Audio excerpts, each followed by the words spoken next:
ওযু বানাইলেন। এরপরে একটা কদম টান মাইরা আল্লাহর নবী মক্কা থেকে বাইতুল মুকাদ্দাস চলে গেলেন এক কদম। ও মুসলমান, সেখানে গিয়ে 2 রাকাত নামাজ পড়লেন, ইমামতি করলেন আমার পয়গম্বর কে আমার নবী ইমাম হলেন। কিন্তু সবার অন্তরে চাহিদা ছিল আদম নবীও সেখানে হাজির, সব নবীরাও হাজির। চাইছিল আদম নবী আজকের ইমামতি যদি আমি করতে পারতাম।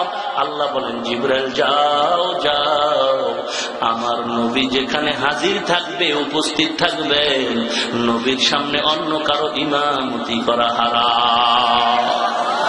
এ বন্ধুগণ, যারা বলেন নবী আপনার বাড়ি আসে, মসজিদে আসে, ঘরে আসে, আপনার স্টেজে নবী আসে, কি দুঃখ গো।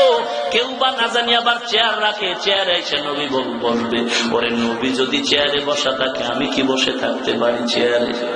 না রে বাবা না, এগুলো প্রলাপ বকাস কিচ্ছু না। আমার নবীর সামনে ইমামতি করা হারাম হারাম হারাম হারাম। যারা বলো তঙ্গ মিলাদে, তঙ্গ মসজিদে নবী আসে, তাহলে নবীরে যদি উপস্থিত মনে করো, ইমামতি করা তোমার হারাম। হয়তো ইমামতি ছাড়ো, না হয় নবীরে হাজির নাজির বলা ছাড়ো। নবীর উম্মত, আয়াত নাজিল হয়ে গেছে, সাহাবায়ে কেরাম নবী বসে আছে, কোরআনের আয়াত নাজিল হয়ে গেছে, ইয়া আইয়ুহাল্লাযীনা আমানু লা তারফাউ আসওয়াতাকুম ফাওকা সাওতিন নাবিয়্যি ওয়া লা তাজহারু লাহু বিল কওল কাজাহরি বাযিকুম লিবায আন তাহবাতা আমালুকুম ওয়া আনতুম লা তাশউরুন। আল্লাহ পাক আয়াত নাজিল করলেন, মুমিনদের জানায়া দেন, নবী যেখানে উপস্থিত, নবী যেখানে হাজির, নবীর সামনে উচ্চ আওয়াজে কথা বলা হারাম। সাহাবায়ে কেরাম বলুন তো, বেহুদা কথা বলতেন নাকি? অনর্থক কথা বলতেন নাকি? সাহাবায়ে কেরাম তো কাজের কথা বলতেন, অকাজের কথা বলতেন না। তাদেরকেও নিষেধ করা হলো, রাসূল যেখানে হাজির ওখানে উচ্চ আওয়াজে কথা বলা যাবে না। যেমন আমরা একে অপরের সাথে বলি, এমন আওয়াজ করা যাবে না। রাসূল আমার পবিত্র জবানে আয়াত শুনায়া দিলেন, সাহাবায়ে কেরাম চুপ হয়ে গেলেন। এরপরে রাসূল প্রশ্ন করেন, সাহাবায়ে কেরাম আস্তে করে জবাব দেয়। রাসূল বলেন, শুনি নাই, আবার বলেন, আবার বলে শুনি নাই, আবার বলেন, আবার বলল শুনি নাই, আবার বলেন। যারা বলেন রাসূল আপনার মিলাদে হাজির হয় আমার নবীর সামনে, সাহাবায়ে কেরাম তো অনর্থক কথা বলে না, কাজের কথাও তো জোরে বলা হারাম। অতএব আপনি যদি রাসূলের সামনে হাজির মনে করে জোরে জোরে চিল্লান, এটা বেয়াদবির স্বামী। হয়তো চিল্লানি বন্ধ করো, না হয় রাসূলের হাজির বলা বন্ধ করে দাও। ভাইরা আমার, আমি কিন্তু গালাগালি করছি কেউ রে? না না, গালি দেওয়া হারাম, গালি দেওয়া। আর আমি দিব কা? দুশ্মন কেন মানুষ গালি দেয়, ঠিক না? আপনাদের সাথে তো আমার দুশ্মনী নাই। আমি তো চাই আল্লাহ বলা মানুষ সব আল্লাহ ওয়ালা হয়ে যায়। আর যদি আমার দুশ্মনী থাকে যে সব পিড়ায় জাহান্নামে দিয়ে আমি একা গিয়ে হেন আর আমি মুরগি খামু, তাহলে দুশ্মনী ভাগ থাকলে না আপনারে খারাপ বলতে পারে। আর যদি আমার অন্তরে নিয়ত থাকে, ভাইজান সবাই আল্লাহর পথে আসেন, তাহলে আমার খারাপ ব্যবহার করলে তো আসবেন না। আমার নবী বলছেন, ভালো ব্যবহার করো, ভালো ব্যবহার। মাত্র 13 বছরের প্যাকেজ দিয়া আমার নবী মক্কা বিজয় করছেন, মদিনা স্বর্ণের মদিনা বানাইছেন, ভালো ব্যবহার। ও রাসূলের উম্মত, কেন তুমি গালি দাও? এত রাগ কেন তোমার? কাকে তুমি গালি দাও?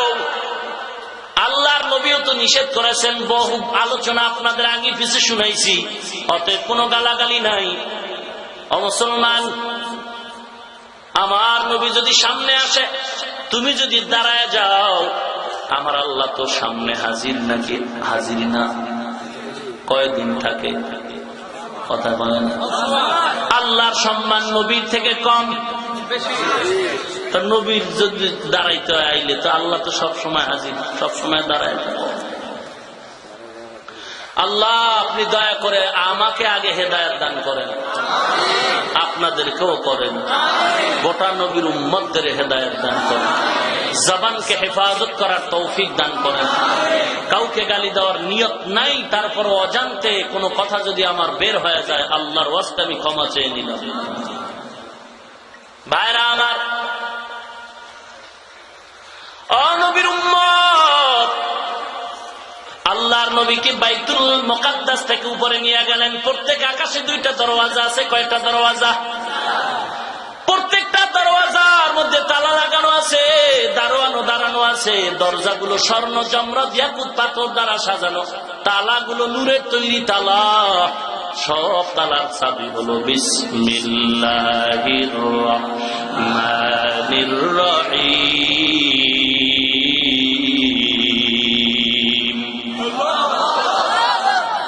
ও মুসলমান নবীর উম্মাত, আমার নবী কিনা জিবরাইল সিদরাতুল মুনতাহায় চলে গেলেন। জিবরাইল, তুমি ব্রেক হয়ে যাও, সামনে আর আগাইবা না। এবার আমির জিম্মা, আমি আমার নবীকে টান মেরে নিয়ে আসবো। আল্লাহ পাক আমার নবীকে কুদরতি সাহায্যের অপরাধ দিয়ে নিয়ে গেছে। আল্লাহর নবীকে লামা গালা জামা আরশ কুরসি লৌহ কলম পেরিয়ে 70,000 নূরের পর্দা ভেদ করিয়া আমার আল্লাহ আমার নবীকে সামনে বসাইয়া মারেফতের কথা আছে। ও নবীর উম্মত, আল্লাহ পাক রব্বুল আলামিন আমার নবীকে আবার মুহূর্তের মধ্যে রাত্রের সামান্য সময় নিয়ে আবার পৌঁছায় দিছেন। কাবার কিনারায় পৌঁছায় দিলেন। নবীর মান কত এতক্ষণ যা আপনাদের বয়ান করে শুনাইলাম, এই আরশ কুরসি লৌহ কলম, আকাশ বাতাস সূর্য চন্দ্র যা কিছু বললাম, এগুলো সব হলো আলামিন। এই আলামিনের জন্য আমার আল্লাহ হলেন রব, আর আমার মায়ার নবী হলেন রহমত। जहाँ तक है रबूबियत खुदा की, वहाँ तक है नबूवत मुस्तफा की। रबूबियत खुदा की ऐ जहाँ तक नबूवत मुस्तफा की है वहाँ तो। যে নবীর জন্য গাছ কাঁদে, মাছ কাঁদে, গর্তের পিপিলিকা কাঁদে, যে নবীর জন্য আকাশ কাঁদে, বাতাস কাঁদে, চাঁদ সূর্য কাঁদে, যে নবীর জন্য মাটি কাঁদে, যে নবীর জন্য দুনিয়া পাগল। কিন্তু না, নবীর আপন চাচা, নবীর আপন বংশের লোকেরা নবীর বিরোধিতায় পাগল হয়ে গেল। মক্কার পার্লামেন্ট, ওই বেঈমান মুশরিকদের পার্লামেন্টের নাম হলো দারুন নদওয়া। ওখানে বসে তারা পরামর্শ করলো, মুহাম্মদ বাড়াবাড়ি করে, আমগো মূর্তি পূজার বিরুদ্ধে কথা বলে, কি করা যায়? প্রথম সিদ্ধান্ত নিল মুহাম্মদের সামনে কিছু প্রস্তাব দেওয়া হোক। এই মুহাম্মদ, যদি আরবের রাজা হতে চাও বানায় দিব, নারী চাও দিব, গাড়ি চাও দিব, বাড়ি চাও দিব, তারপর আমগো বিরুদ্ধে কথা বলবি না। ইমাম সাহেব, বেতন লাগবে কত? 5,000। 5,000-এ কি হয়? আমরা তো বুঝি আমগো তো 30,000-এ হয় না, বা মাতে আরো 20,000 টাকাতেও হয় না, তোমার 5,000-এ কিছু হবে না, আমরা 10,000 দিব। খানা কয় বেলা চাও? 3 বেলা। কয় না, আলাদা 2 বেলা নাস্তাও দিব। এত মোহব্বত কেন করো সভাপতি সেক্রেটারি? কয় মোহব্বতের কারণ হলো মজার মজার বয়ান দিবা, তবে আমগো দলের বিরুদ্ধে কোনো কথা বলবা না। ইমাম সাহেব আল্লাহর গোলাম কোরআন শরীফ হাতে লইয়া জুমার বয়ানে ডাক দিয়ে কয়, আমিও মসজিদের ইমাম, আপনিও মসজিদের কমিটির মেহমান। আল্লাহর ঘরের দায়িত্ব বড় বড়, ছোট কোনো দায়িত্ব না। সদস্য হলেও তো বড় দায়িত্ব। আল্লাহর ঘর, আল্লাহর ঘর। অতএব আমি ইমাম, যদি নিরপেক্ষ থাকতে হয়, তাহলে আপনারাও যদি কমিটির মধ্যে থাকতে চান, আপনারাও দল বাদ দিয়া নিরপেক্ষ থাকতে হবে। এতক্ষণ 10,000 টাকার গান শুনাইলাম, কারে দিয়ে আরো চিল্লায়। কি দুঃখ, কি দুঃখ গো! নবীর উম্মত, মুহাম্মাদের কাছে প্রস্তাব দেওয়া হলো সাল্লাল্লাহু আলাইহি ওয়াসাল্লাম, এ আব্দুল্লাহর সন্তান, আরবের কি চাও? বাড়ি চাও, গাড়ি চাও, নারী চাও, সব দিব, আমগো বিরুদ্ধে কিছু বলবা না। আল্লাহর নবী একটু একটু গভীর ভাবে যদি চিন্তা করতেন, ক্ষমতাটা তাল মিলাইয়া নিয়েই এরপরে সাইজ করুন, নবী চিন্তা আমার থেকে আরো গভীরে করেছেন যে ওদের সাথে তাল মিলাইয়া যদি উপরে উঠা যায়, তাল মিলাইয়া বাতিল হক এক হতে পারে না, বাতিলের সামনে হক মাথা নত করতে পারে না। যদি মিলিয়েই যায় এমন বান্দা পইরা যাব, এখন স্বাধীনভাবে যা বলি তখন তাও বলতে পারবো না। মায়ার নবী বলে তো স্বার্থের গুল্লি মারি কালেমার কথা বলবো, বাতিলদের বিরুদ্ধে অ্যাকশন চলবে। এইবার আবু জাহিল্লা সভাপতির চেয়ার বয়ে কয় ইমার্জেন্সি কল কর, নতুন মিটিং কর, মোহাম্মদের কি করা যায়। প্রস্তাবে তো পারলাম না সাইজ করতে, এইবার হুজুরের চাকরি বন্ধ করে দাও। না বান্দা, না না, আমগো চাকরি বন্ধ না রে বাবা। আমরা চাকরি কেন বন্ধ করবি? আমরা আল্লাহর কসম, আল্লাহর কসম, আল্লাহর কসম, আমরা চাকরির জন্য লেখাপড়া করি নাই, ডাউলের পানি খেয়েছি, কত কষ্ট করে পড়েছি। ও মুসলমান, ভালো খানাও খেতে পারি নাই, একমাত্র কারণ আমরা আল্লাহর গোলামি করার জন্য। অতএব আমরা তো আল্লাহর গোলামি করতেছি, রিজিকের মালিক আল্লাহ। চাকরির ভয় দেখায় কোনো লাভ আমাদের হবে না, হবে না, হবে না। খোদায় খাওয়ায় না? ও ভাই, খাওয়ায় না আল্লাহ? কে খাওয়ায়? কম খাওয়ায়? নবীর উম্মত, রাগ করবেন না। রাগ করেননি? রাগ করলে ঈমান কিন্তু 0 পয়েন্টে চলে যাবে। আল্লাহ আমাদের হেদায়েত দান করেন। আমি কিন্তু এখন ভিন্ন আর একটা নবীর আদর্শের আলোচনায় ঢুকতেছি। আগাবো? পড়েন আবার আয়াত, ওয়ামা আরসালনাকা ইল্লা রাহমাতাল লিল আলামিন।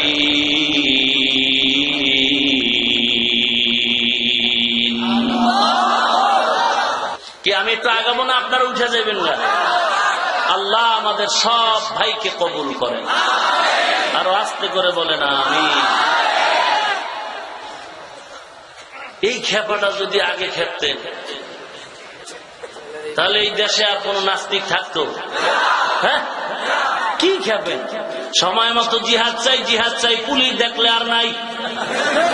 কি ওরে দৌড়, জোতা থুয়েছে আর এক জায়গায়। হ্যাঁ, হায় কি ইমানের পাওয়ার, কি ইমানের পাওয়ার! কোথায় আমাদের ইমান? মাইকে জ্বালাময় ভাষণ দেই নাস্তিকের দল, হুজুর গো চিনু না, চিনু না, সাহস থাকলে আয় আয় দেখ আমরা কেমনে দৌড় দেই। এই তো আমগো সাহস। না হয় নবীর আশেক তো বাংলায় কম নাই, কম নাই। এত আশেকে রসুল, রবিউল আউয়ালে রাজধানী গরম, এত আশেক যদি এক ময়দানে নাইমা যাইতা, এ জমিন পবিত্র হয়ে যাইতো, কোন নাস্তিক এ জমিনে থাকতে পারত না। নবীর উম্মাত, এবার দারুণ অধ্যায় দ্বিতীয় পরামর্শ, ফাইনাল কি করা যায়? এক একজনে কয় মোহাম্মদ রে বন্দি কর, নাউজুবিল্লাহ কর না কেন? একজনে কয় মোহাম্মদের দেশান্তরী করো। এই সিদ্ধান্তে পৌঁছতে পারছে না, সব তার সিরা সমাধান হচ্ছে ফাট কইরা এক মুরব্বীর আগমন, বড় হুজুর ডাক দিয়া কয় কিরে কতটুকু আগাইছো? কয় পারি না। কয় উপদেশটা কেন বানাও না আমারে?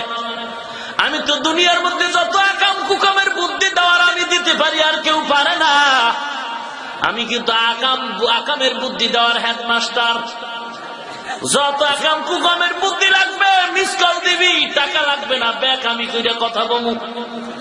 সিদ্ধান্ত কি হইছে? কয় দেশান্তরী কর। কয় না না, আমার একটা সিদ্ধান্ত নাও, আমি বলবো মুহাম্মদ নাউজুবিল্লাহ তার মাইরা ফালাও।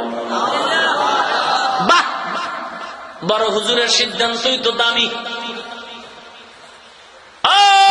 কি দামি তোমার সিদ্ধান্ত, আসো তোমারে পুরস্কার দেই। কয় পুরস্কারের গুল্লি মারি, ফাও বুদ্ধি দেওয়ার তো জায়গা পাই না। আমি যত বুদ্ধি দিই আমার পুরস্কার লাগে না। কাম কর। যেমন পরামর্শ দিল মিস্টার ইবলিস, তেমনি কাজ করল। সবাই অন্ধকারে গিয়া রাসূলের বাড়িটারে ঘেরাও করে ফেলল, অস্ত্র নিয়ে দাঁড়াইছে। রাসূলকে দুনিয়া থেকে বিদায় করে দিবে। আমার আল্লাহ দেখেন কি দেখেন না? ওয়া মাকারু ওয়া মাকারাল্লাহ ওয়াল্লাহু খায়রুল মাকিরিন।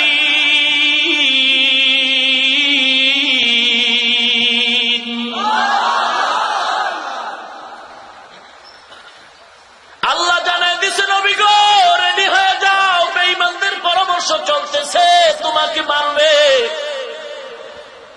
তুমি রেডি হয়ে যাও। আলীরে ঘরের মধ্যে ডাইকে হাজির করে দাও।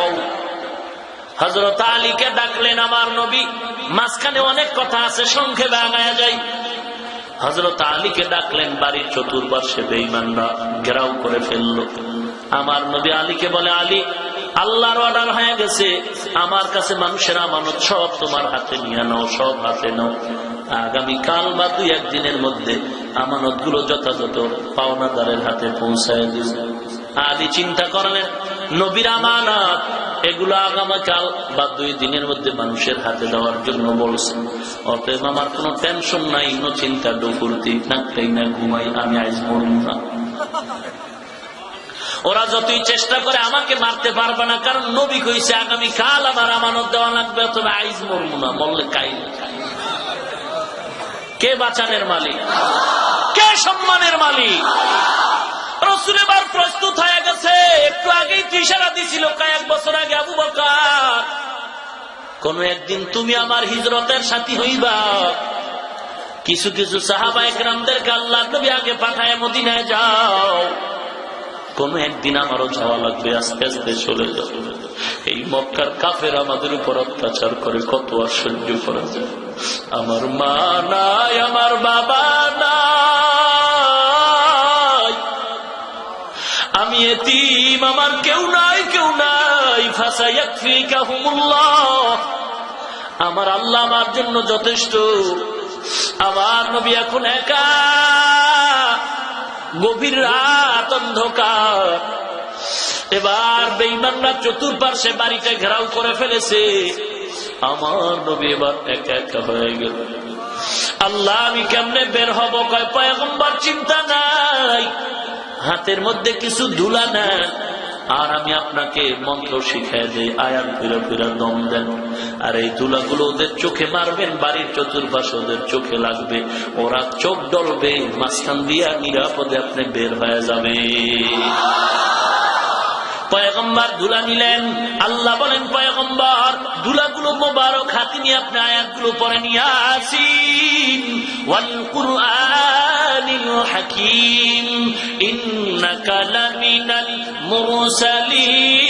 মুরসালিন আলা সিরাতিন মুস্তাকিম তানজিলাল আজিজির রহিম লিতুনজিরা কওমান মা উনজিরা আবাউহুম ফাহুম গাফিলুন লাকাদ হাক্কাল কওলু আলা আকসারিহিম ফাহুম লা ইউমিনুন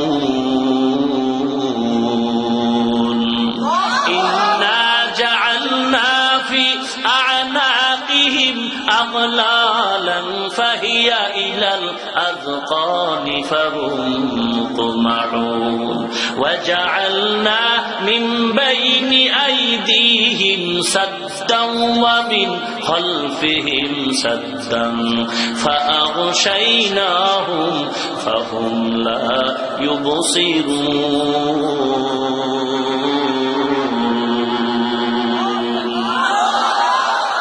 কালামে জিন্দা কুরআনে হাকিম হিকমতে লা ইয়াজালসতু কাদিম। হৃদয় বিদারক কথা, নবীর মক্কার ভূমি ছাড়ার কথা।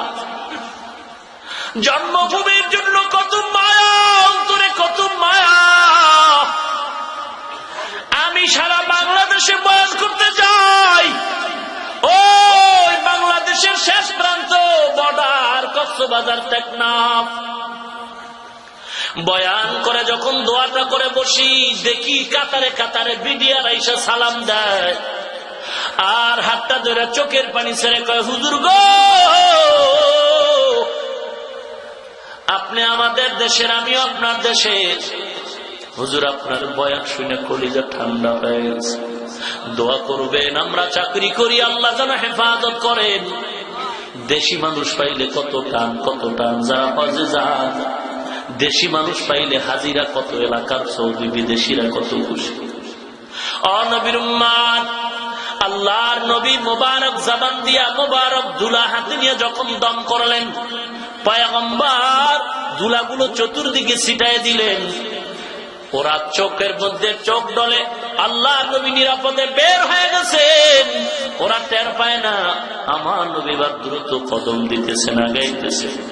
মায়ার নবী একা একা অন্ধকার, কিন্তু না, রাস্তায় কোনো আলোর দরকার নাই, কারণ আমার নবীর চেহারার মধ্যে এত আলো, এত আলো। অন্ধকার পথ যেন রসুলের চেহারা মোবারকে আলো হয়ে গেল। আমার নবী বিদায়ের বার্তা জানায়, কাবা, ও কাবা, এই জীবনে কত কষ্ট করেছে এই জমি, মা হারাইলাম, বাবা হারাইলাম রে কাবা, পারলাম না থাকতে, আমার মালিকের অর্ডার হয়ে গেছে। বেঈমানের অত্যাচার, আমি হক প্রতিষ্ঠার জন্য আমি হিজরত করি রে কাবা। আমার নবী পেছনে ফিরে ফিরে চায় আর সামনে যায়। জন্মভূমির জন্য যে মায়া, কি মায়া! রাসূলের চোখ মোবারক দিয়া পানি পড়া শুরু হয় আর বলে, কাবা, আজ বড় কান্না নিয়ে যাই, একদিন আমি হাসি দিয়া বিজয়ের পতাকা উড়াই ঘরে আসবো রে কাবা। আমার নবী আবু বকরের ঘরের কিনারায় গিয়ে ডাক দিলেন, আবু বকর। একটা ডাক দেওয়া মাত্র আবু বকর বের হয়ে গেল। আমার নবীকে সালাম দিলেন, লাব্বাইকা ইয়া রাসূলুল্লাহ, আমি আবু বকর হাজির। নবী বললেন, আপনি কি ঘুমান না? আবু বকর বলেন, পয়গম্বর, বহু আগে আপনি একদিন আমাকে ইশারাতান বলেছিলেন একদিন হিজরতের সাথী হব। আল্লাহর কসম, আপনার মহব্বতের কারণে আজ পর্যন্ত আমি দরজার কিনারে দাঁড়ায় থাকি। একটা রাত্র আমি বালিশের সাথে পিঠ লাগাই ঘুমাই দাঁড়িয়ে। ও পয়গম্বর, আমি আবু বকর একা না, একা না, আমার মেয়েটাও ঘুমায় না, ঘুমায় না। নবী আমার শুধু মেয়েটাও না, আপনার সফরের জন্য একটা সাওয়ারি আমি উঠ রাখছি, এটাও ঘুমায় না। সারা রাত অপেক্ষা করতেছি কখন আমার নবী এসে ডাক দিবে, আবু বকর। আর আমি যদি ঘুমায় থাকি, নবী বড় কষ্ট পাবে। আমি আবু বকর ঘুমাই না, আমার মেয়েটাও ঘুমায় না। নবী গো, উঠো, ঘুমায় না, তাকায় থাকে পথের দিকে, নবী কখন আসবে? নবীর উম্মত, কেমন মায়ের নবীর উম্মত হইলাম। নবীর জন্য উট কাঁদে, নবীর জন্য মাছ কাঁদে, কেমন নবীর উম্মত। ওই নবীর মায়া অন্তরে কেন ঢুকাইতে পারলা না রে বাবা? যদি নবীর জন্য মায়া হইতো, কাফনের কাপড় নিয়ে নাইমা যাইতা রসুলের দুশ্মনকে জবাই করার জন্য। দুনিয়ার অপরাধীদের ফাঁসির দাবি নিয়ে রাত দিন নারী পুরুষ ছোট থেকে বড় না খাইয়া ঘুমাইরা রাজধানীর রাস্তায় রাস্তায় স্লোগান দিতে যদি পারে, ওরে মুসলমান, এই দেশটা তো মুসলমানের দেশ, কিসের ভয়? নবীর দুশ্মনকে জবাই করার জন্য ফাঁসির দাবি নিয়া মুসলমান কেন তোমরা রাস্তায় নামতে পারলা না? কপাল কিন্তু খারাপ, খারাপ। একদিন কিন্তু তোমার জবাব দিতে হবে। আমার নবীরে গালি দেয়, তুমি ঘুমাও। যদি আজকে নবীর মহব্বতের রাস্তায় নেমে যাইতাও, ওই দুশ্মনের বিচার এতদিন এই জমিনেই হয়ে যাইত।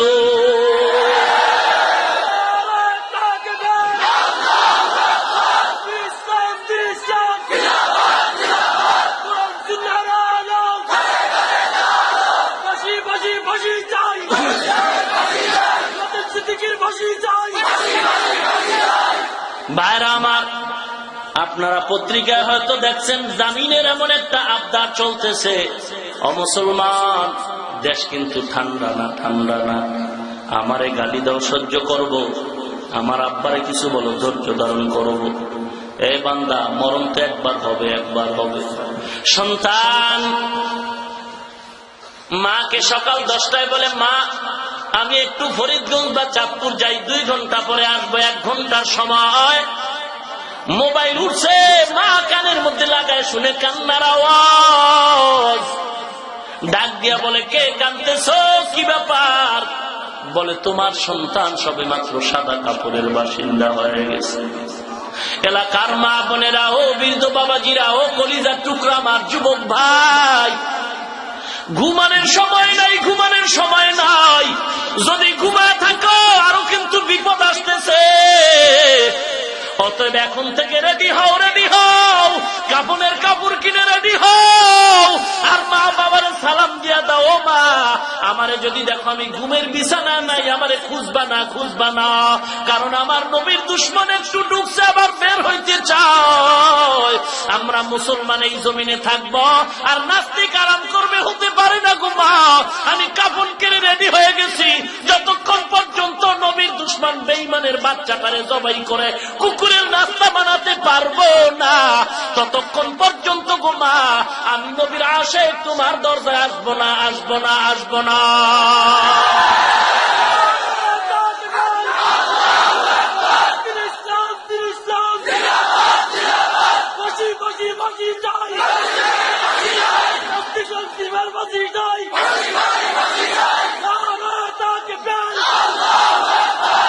ভাইরা আমার, এ দেশের মুসলমান বা ইসলামের সাথে গাদ্দারি করে কোন পরাশক্তি, কোন বেঈমান এ জমিনে সম্মানের চেয়ারে বসে থাকতে পারে নাই। অতএব আমাকে বলো, আমার পীরকে বলো, যাকে বলো, একটু ধৈর্য ধারণ করে মেনে নিব, নেওয়ার কথা না, নিব। কিন্তু রাসূলের ব্যাপারে, কোরআনের ব্যাপারে, ইসলামের ব্যাপারে, মাদ্রাসার ব্যাপারে আল্লাহ না করুন, আল্লাহ না করুন, আল্লাহ না করুন। আমার আব্বাও যদি বলে জবাই করার জন্য আমি একাই যথেষ্ট।